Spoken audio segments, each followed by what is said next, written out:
competencias. Pero estas recién empiezan a tener auge en la década del 2000. Y es así que en el 2005, en Canadá, surgen las CanMed, que proponen cuáles son los 7 dominios de competencias que todo médico tuvo que haber adquirido al final de su formación. Y estas son: médico experto, comunicador, colaborador, promotor de la salud, administrador o gestor, erudito, estudioso, investigador, profesional, entendiéndose esto como profesionalismo médico. Años después, en otras partes del mundo, 2007, surgen otros modelos de competencia o marcos de competencia, pero que son muy similares a los de las CanMed. Esto es el proceso de resultado en los Estados Unidos, 2007, y que lo actualizan en el 2015. El Scottish Doctor de Escocia, 2007, y el Tomorrow Doctor del Reino Unido en el 2009. Y el objetivo es formar médicos eficientes, éticos y con compromiso social.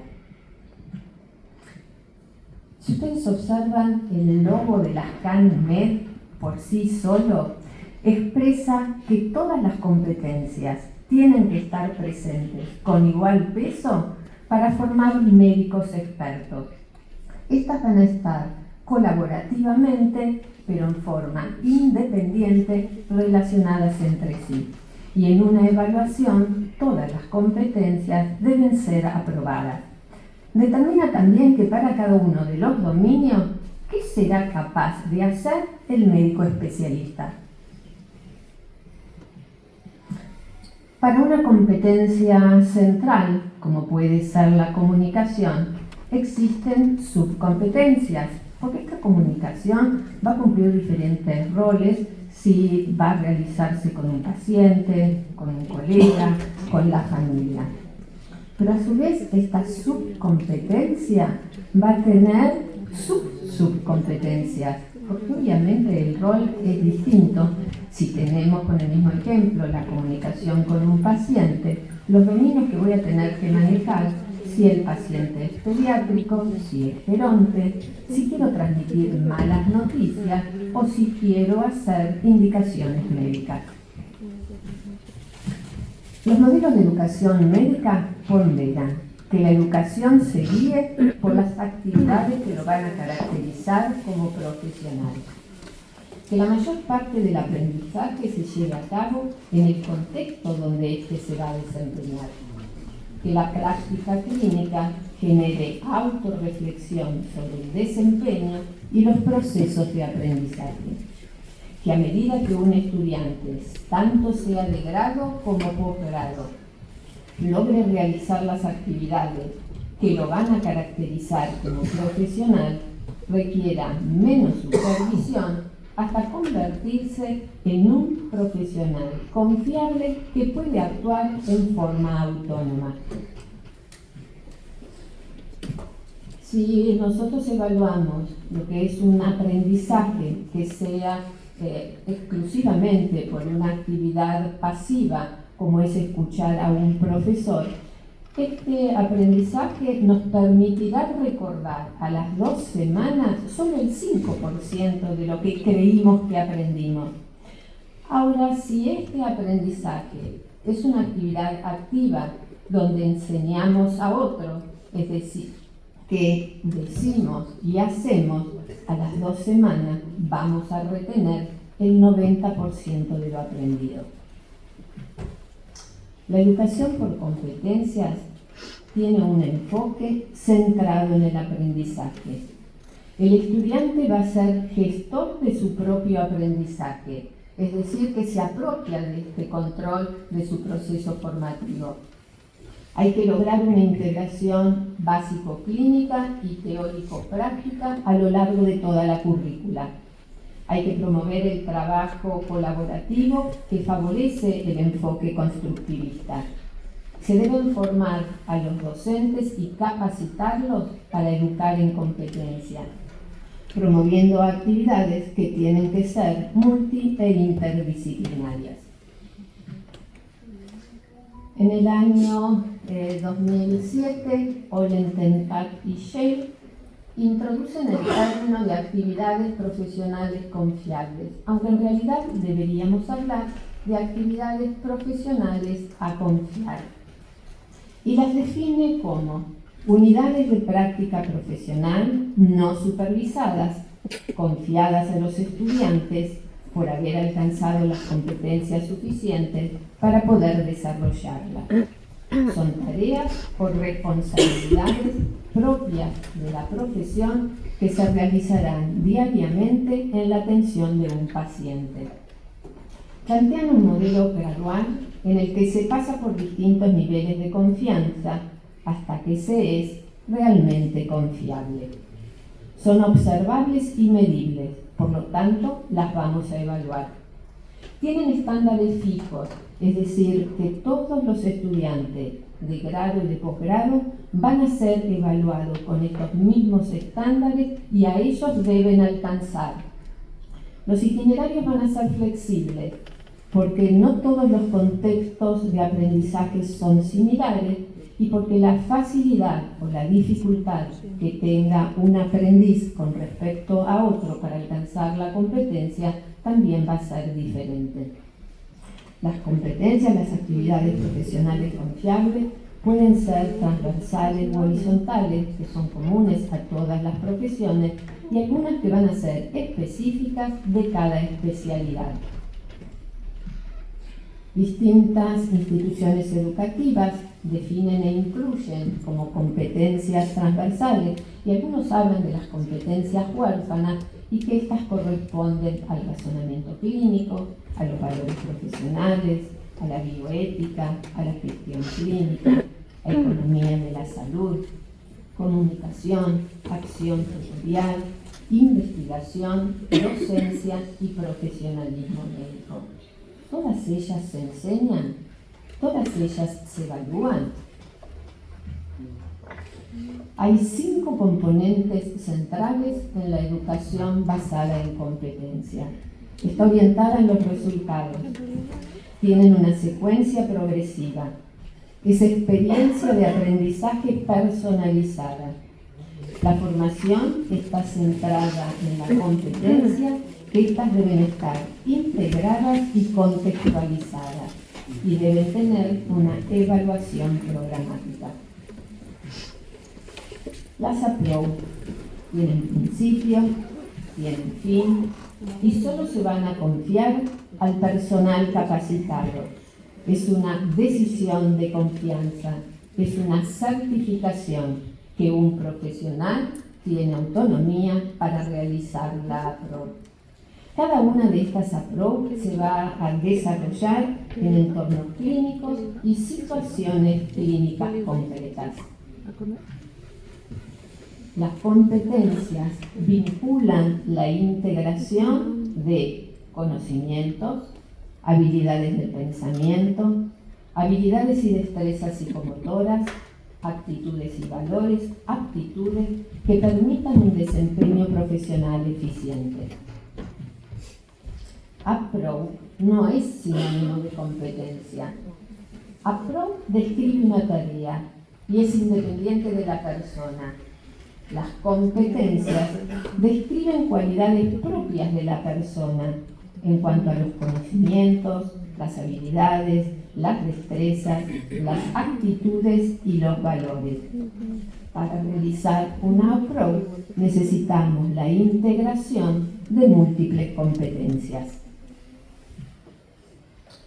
En el año 2014, la Asociación Americana de Escuelas de Medicina publica una guía con los 13 approach transversales que todo médico recién recibido tuvo que haber adquirido antes de ingresar a una residencia. Yo me voy a tomar unos minutos en leerlas. Recabar información para la historia clínica. Priorizar un diagnóstico diferencial. Solicitar e interpretar estudios de diagnóstico y saber efectuar los tamizajes habituales. Proponer y justificar las indicaciones y las prescripciones médicas. documentar la atención médica del paciente en la historia clínica, realizar la presentación oral de las condiciones del paciente, formular interrogantes clínicos y recuperar evidencia para mejorar la atención médica, recibir y entregar al paciente y tener la responsabilidad de su atención, colaborar como miembro en un equipo multidisciplinario, reconocer urgencias e implementar el manejo inicial, gestionar el consentimiento informado, realizar procedimientos generales de un médico y contribuir a una cultura de la seguridad y calidad en la atención del paciente e identificar las fallas del sistema de salud. En el año 2022, el Ministerio de Salud de la Nación de la Argentina publica una guía para elaboración de marcos de referencia basados en APROACH. ¿Cómo describimos nosotros un APROACH? ¿Cómo confeccionamos una APROACH? En primer lugar, debemos colocarle un título, y este título debe ser conciso, concreto y entendible por otros. Tenemos que explicar cuáles son los riesgos potenciales en caso de falla de no poder realizar correctamente esta APROACH. ¿Cuáles son las especificaciones y las limitaciones? ¿Qué es y qué no es esta APROACH? Saber cuáles son los conocimientos, habilidades y aptitudes que se deben haber adquirido para realizar la APROACH. Relacionarla con el marco de referencia de lo que es el perfil del médico que se quiere formar o el perfil del médico especialista que se quiere formar. ¿Cuál va a ser la fuente de información para evaluar su progreso? En general, utilizamos el portafolio. ¿Cuál es el nivel de supervisión que se tiene como objetivo? Para el grado solo pueden alcanzar hasta un nivel 3B, mientras que los residentes deben alcanzar un nivel 4, que es lo que vamos a ver a continuación. Opcionalmente se puede poner una fecha de expiración. ¿Qué quiere decir esto? Que si en un tiempo determinado el aprendiz no alcanza la APROACH, se debe comenzar desde el inicio. Esta es una matriz de competencia de actividad profesional confiable, donde si, por ejemplo, consideramos como APROACH la realización de una venopuntura, como dominio, sí se requiere que sea el médico experto y que sea comunicador. Pero si la APROACH es realizar una apendicectomía, vamos a agregar también el dominio o la competencia de la colaboración. Hay 5 niveles de supervisión. Cada uno de estos niveles tiene un nivel superior o progresivo de responsabilidad y de autonomía. Confiar este nivel de supervisión da una certificación de que puede cumplir hasta esa etapa la realización de la prueba. Convengamos que no todos los supervisores tienen la misma facilidad para promover de nivel. Algunos lo hacen con mayor facilidad y esto tiene que ver con su experiencia y con la personalidad del supervisor. Por lo tanto, se requiere de múltiples observaciones y de múltiples observadores. ¿Cuáles son entonces estos niveles de supervisión? En el nivel 1 no se le permite al aprendiz practicar la EPA. Y dependiendo de las habilidades y de los conocimientos, se le permitirá o no observar la prueba.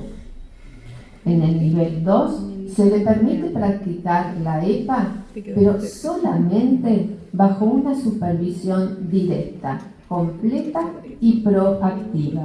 Es decir, que el supervisor puede actuar en forma conjunta con el aprendiz o en forma activa, presente en la habitación, observar qué es lo que realiza el aprendiz. En el nivel 3 se le permite desempeñar la EPA solo bajo supervisión reactiva o solicitud de supervisión. Acá puede ser que se haga la supervisión para todos los hallazgos y las decisiones van a ser doblemente chequeadas. Puede ser que únicamente sea para hallazgos y decisiones clave y también doblemente chequeadas. Hasta aquí es el nivel de supervisión que puede alcanzar un estudiante de medicina en el pregrado. En el nivel 3, acá sí se le permite al residente tener un nivel de supervisión realizado a distancia, por ejemplo, con un llamado telefónico. En el nivel 4 se le permite desempeñar la EPA sin supervisión y en el nivel 5 se le permite supervisar a otros en la práctica de la EPA. ¿Cuáles son los componentes que el supervisor tiene que tener en cuenta para delegar esta responsabilidad? La proactividad, la confiabilidad, la integridad, la capacidad para hacer y la humildad del aprendiz. En esta curva de competencia de un residente podemos observar que para diferentes EPA se va a requerir distinto tiempo de entrenamiento. La etapa de entrenamiento permite alcanzar la competencia y esto es un nivel 3 de